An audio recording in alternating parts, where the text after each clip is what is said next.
Hello, welcome back to Ones to Watch on Footy Accumulators, powered by our pals at Football Index. Now, a quick look back at the three players we discussed on last week's show. And Al, you'll be pleased to know that Wilfried Zaha, Ryan Fraser and Bradley Dack have all increased in value since we last spoke. Great stuff, that. Now, as you know, Football Index is the stock market for buying shares in footballers. So, if you think you know your football, you could be onto a winner. I'm joined, as always, by the man, the myth, the legend, Alan McInally. Thank you, Emma. Thanks, Em. Yeah, remember, you can join Football Index and have the chance to make some money with your football knowledge. And don't worry, if you're not enjoying it, you can instant sell all your shares. Just email them and they'll refund losses of up to £500. There's a link to the offer in the description below. And as Emma mentioned, we've got three players today with different kinds of on-pitch and maybe more importantly, high media potential. So in other words, if they're doing well on the pitch, naturally their share index will go up or their share price will go up. And of course, if they do any media work, then of course their share price can also rise. Definitely. Should we get cracking then? Yeah, who we got? Our first one to watch is Memphis Depay. So I'll throw to you. Like him. What are your thoughts on the former Manchester United? Yeah, I did the Champions League stuff for Sky on Tuesday, Wednesday, and actually watched the Leipzig-Lyon game. They were 2-0 down. And Depay, I think it was equaliser he got, and he's done really well. He has done really well. He's playing Champions League football, and it didn't really work out for him at Manchester United, and he's still only mid-20s. I mean, he'd certainly be one I'd be interested in keeping an eye on. Didn't really work out for him when he was releasing music videos either, did it? So what? So he's released a music video? Some hip-hop videos, yeah. I don't think they went down too well. So people have been saying he should stick to the football. I'm not really into hip-hop. You're not a hip-hop guy, Al. No, That surprises me, that. Frank Sinatra and stuff like that. No, I'm a Stone Roses man. But yeah, well, good for him. Well, the only thing is, if the song does well, I suppose he'll do more media. Media dividends, exactly. So, but there's also rumours as well, because his contract expires in 2021. Okay. Rumours of maybe a big club signing him. Yeah, I think the fact he's playing in Champions League football, he's in and around the Netherlands squad. Yeah. The Euros are coming up, and I think his share price will depend on that. I think he's one certainly that other bigger Champions League teams would look at. But the longer he's playing in Champions League football with Lyon, then his share price should be pretty steady. But certainly with the Euros coming up and he does really well, if he's on pitch is good,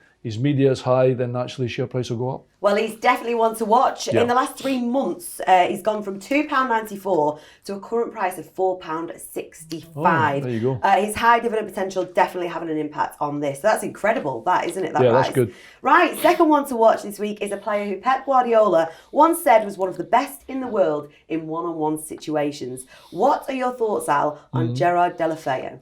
Did he say that when he was at Barcelona? Any chance? He must have, because he hasn't taken him to Manchester City. He's not taking him with him, but that doesn't mean that he's a bad player. He's gone through a tough time with listen, Watford's end to the season last year was brilliant, get to the cup final. He was very, very good, incidentally, with the likes of Troy Deeney, etc., etc.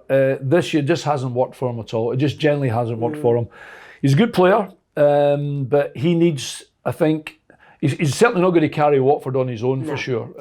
But he's a player I would be interested in for the simple reason that if Watford were to be relegated, and I know there's a new manager come in now, Nigel Pearson, there might be a little bounce from him, that the players get a little lift and he plays better, because as we're saying, his on-pitch performances will determine how his share price goes. We said last week about Zaha, and somebody tweeted me giving it, Zaha, I can't leave Crystal Palace. It's not about that. We're saying, if his on-pitch is good and his media potential is high, then the share price will go up and down. And this is what it's all about. Yeah. Not necessarily that we think, he might leave a football club. Now, Deulofeu may leave a football club. And if he does, I think there would be interested parties in the Premier League, would they therefore sustain his share price? Yeah, and maybe even see it go up. Yeah, absolutely. I mean, what is his share price, though? It's raised over the last 3 months. It's gone from 82p to £1.04. Well, there you go. I mean, that's one I'd certainly be interested in, because £1.04 for a share for a football player in the Premier League, at a team who incidentally are struggling, of course, at the moment, Watford, you can only think that it would go one way. He does have potential. He's a good player, but someone's got to drag it out, and maybe Nigel Pearson might be the man. He could be, or someone else in the Premier League, like you say. Correct. Right then, our final one to watch is a guy I saw actually go off injured at the weekend against Leicester. Aston Villa defender Tyrone Mings. What are your thoughts on the 26-year-old? Well, he's done fantastically well getting it. I mean, it's one I'd keep at arm's length. He's done well, Tyrone Mings. He's had a bit of a rise to fame, really. Gets in it, and I think his share price will be determined if he's in the England squad, Emma, or if he's not in the England squad. I think, did you say you watched him last week? I didn't watch the Villa game. I was certainly not live anyway. And he did his hamstring, which was not going to help. He's done really well at Aston Villa so far. But again, he alone is not going to keep Aston Villa in the Premier League. And they will miss him when he's out, but it's not one I'd be diving in to take a high share price on Tyrone Mings, to be honest. Well, we'll have a look at that. His price has dipped over the last 3 months since his England debut, a decrease in the last month from 94p to 86p. But it could go back to the £1 plus levels, couldn't it, if he is to make the Euro I think squad. that's I think genuinely, I think the England squad is the catalyst for, I'm going to buy him at 94, whatever it is, and I'm expecting to get £1.28.